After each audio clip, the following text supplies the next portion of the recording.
So now, ladies and gentlemen, live and in colour, it's Mr. Wayne Love Juice.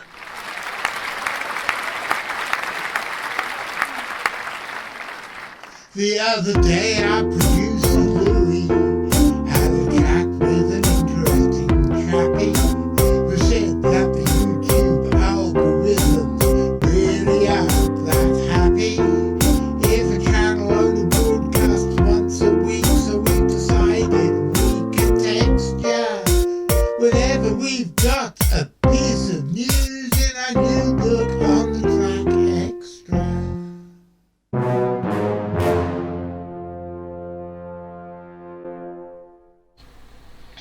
Good evening, ladies and gentlemen. My name's John Downs, and welcome to another episode of On the Track Extra. As you probably know, I'm the director of an organisation called the Centre for Fortean Zoology, which is, as far as we are aware, the largest organisation in the English-speaking world dealing with cryptozoology and allied disciplines, and sending expeditions all over the world in search of mystery animals. Every Wednesday evening at 6:30 for about a quarter of an hour, and every Saturday afternoon at 3 for about twice that, we bring you a melange of hard science, weird shit, and surreality. What's surreality? Cop a load of this. What about a talking chicken wearing a blue hat with a feather in it? Is that surreal enough for you? Yes, probably that'll do, but I've got some very interesting news for you. Those of you with memories long enough to remember last summer will remember that there was an unprecedented wave of silver-striped hawkmoths coming into the country. We'd never seen them arrive in such numbers before, and although this year the numbers are fewer, they are still coming in far more than normal. Now, I have no intention of getting involved in the argument of whether or not the advent of Elon Musk is good for Twitter. I don't really care, but I use Twitter to keep up with the news about migrant moths more than anything else.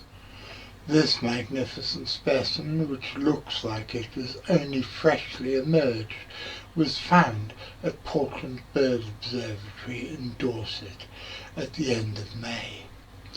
It's amazing to look and see what a wide variety of moth species there are that visit our shores.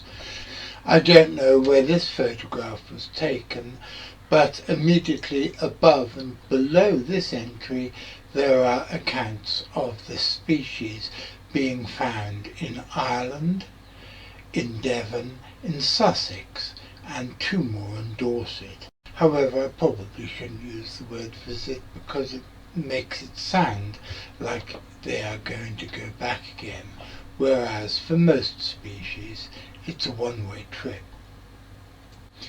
This specimen was found on the side of a bus shelter in Yelverton in South Devon in the middle of May.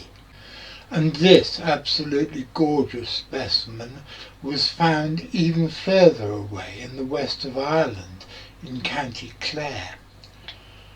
And it turns out that the silver-striped hawkmoth is not the only interesting migrant hawkmoth to turn up in Britain this summer.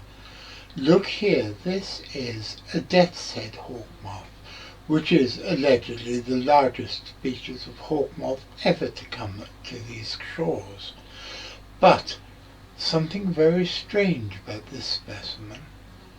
They're not supposed to arrive here until the autumn, and so what was it doing here in May? Could it possibly be that at last they've overwintered?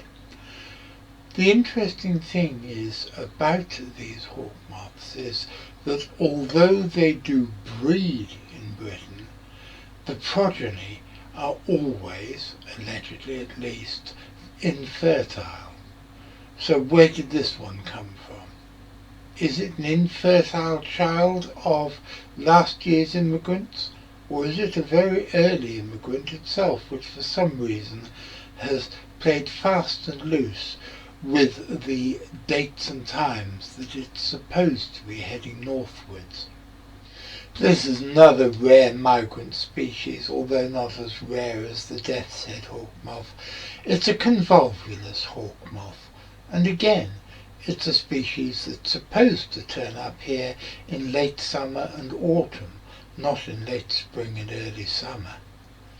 And here is another one, another convolvulus hawk moth, this time found over the sea in Northern Ireland, County Fermanagh to be exact. And just below it is another beautiful specimen, the striped hawk moth, again looking it's newly emerged, and found in Salisbury back in May. Salisbury, by the way, for you foreign visitors to this show, is in Wiltshire in the south of England. And finally, this is a specimen which was found in Plymouth. I only noticed while I was going through the Twitter feed pictures again that I actually missed yet another Irish specimen. These creatures are arriving in mass along the south of England, but to have them find their way as far west as the west of Ireland is really quite extraordinary.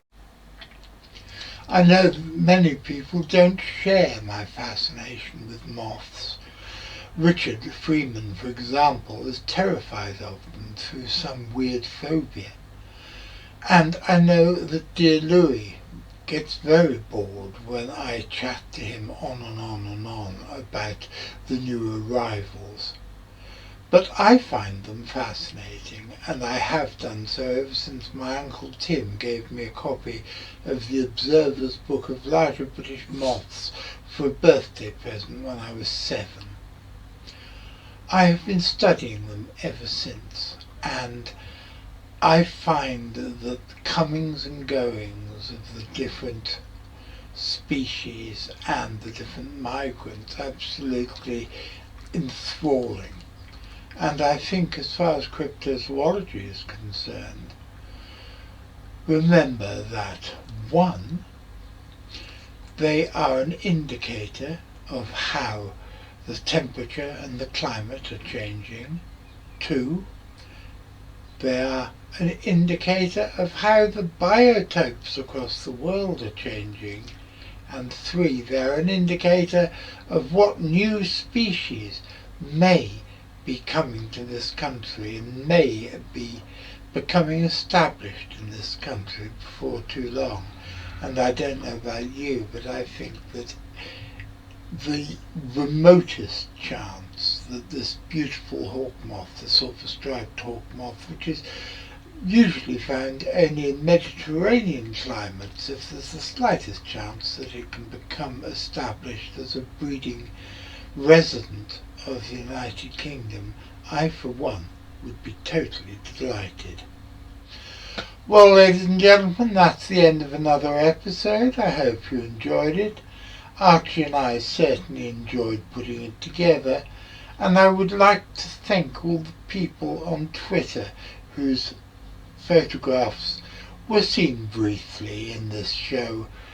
I haven't asked your permission. I hope you'll forgive me, and I hope that your moth hunting expeditions will get more and more fruitful as the year goes on.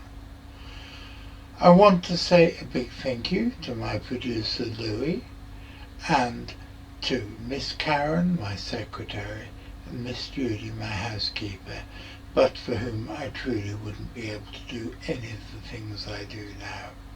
And Archie says I should really thank him as well, because he's the most important part of the team. I'll be back on Wednesday with Archie, but before that I'll be back on Saturday. What am I going to be talking about on Saturday? Well, we have the second part of the interview with M.K. Davis about his interpretation of the events at Bluff Creek in 1967. and then I'll be back the following Wednesday. And what am I going to be talking about then? Well, I believe I'm going to be talking about the black-veined white, but you're just going to have to wait and see. So, are you ready, McQuillan? Assuming that you're going to be there watching the show, and I will be here sitting in my armchair with my dog, I'll be seeing you.